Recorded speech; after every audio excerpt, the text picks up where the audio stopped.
The code of kindness. The wind howled down the empty city street, biting through the thin layers of those who dared to wait at the dimly lit bus stop. The cold was merciless, seeping into bones, turning breath into fog. John Whitaker, an elderly man with time-weathered hands and a weary but kind face, pulled his tattered coat tighter around him. He had been wearing this same coat for over a decade. It seems frayed, its warmth diminished, but it was still his most valuable possession against the winter's cruelty. John had lived a simple life, one of service and sacrifice. A retired school janitor, he had spent years ensuring that hallways gleamed, that children's lost mittens were returned, and that every young student who lacked a lunch found one mysteriously appear. His pension was meager, but he had never been one to complain. After his wife passed away, he had learned to make do with even less. Tonight, as he waited for the bus, he noticed her. A woman, sitting at the far end of the bench, was trembling. Her fingers, wrapped around her phone, were a stark contrast to the deep blue of her lips.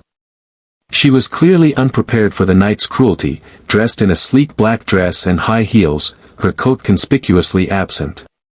John hesitated for only a moment. He had nothing much to offer, but he had warmth.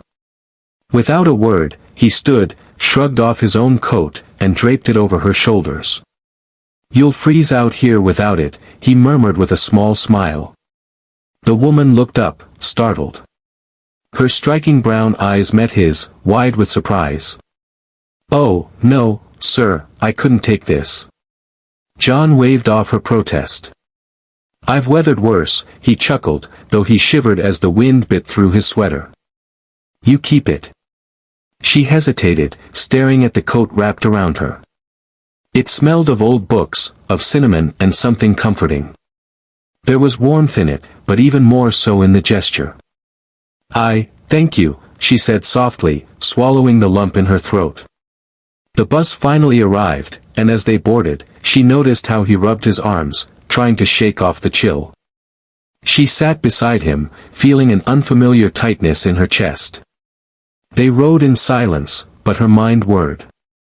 She had spent the past decade building an empire. Eleanor Hastings, the powerful CEO of one of the biggest investment firms in the city, a woman who had negotiated billion-dollar deals without flinching. She had thought she understood value. But tonight, an elderly man had given her something money couldn't buy. As they reached John's stop, he prepared to rise, but Eleanor placed a gentle hand on his arm. "Let me do something for you," she said urgently. "Please." John chuckled. "Kindness isn't a transaction, dear." He stepped off the bus, disappearing into the snowy night before she could reply. But Eleanor was not one to let things go. The next morning, John woke to a knock at his tiny apartment door. When he opened it, he found a deliveryman holding an expensive wool coat. Warm, luxurious, and undoubtedly out of his budget. Tucked inside the pocket was a note. "You taught me the value of true generosity. Now let me do the same for you. This is just the beginning. E.H." John chuckled as he ran his fingers over the soft fabric. Perhaps kindness did have a way of coming full circle after all.